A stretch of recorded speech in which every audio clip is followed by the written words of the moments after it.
Assalamualaikum warahmatullahi wabarakatuh. Para bapak ibu serta sedaya ingkang kinurmatan, teng dalem dinten ingkang monggo kita sareng-sareng maos syukur dumateng ingkang Gusti Maha Agung. Maringi nikmat lan rahmat sehingga ing wekdal punika kita sedaya saged kempal temriki panggenan kaperlu ngeti pendidikan nasional. Sangat perlu sedaya sumerepi pemerintah bangsa Indonesia lan Undang-Undang Dasar 1945 sampun wonten program pajak belajar kagem sedaya warga milahi umur 7 taun.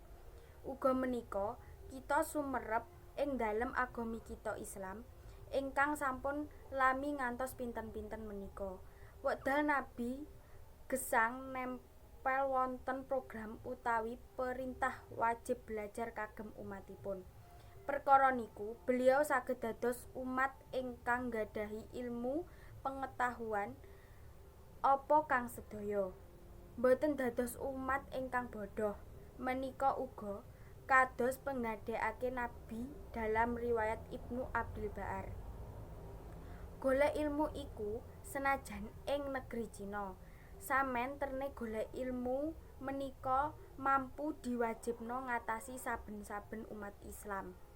Lan sak meter malaikat bakal merendah sayap kagem para umat ingkang golek ilmu sebab arti penggawean iku. Para hadirin ingkang kinurmatan lan kelewatan ngengeti dinten pendidikan nasional punika, monggo kita sedaya kula lan panjenengan ningkataken malih anggeminipun kita pados ilmu. Napa niku arupi ilmu agami utawi ilmu pengetahuan. Ilmu ingkang wonten hubunganipun kalian gesang ing donya kemawon lan wonten ilmu ingkang kalian ing akhirat.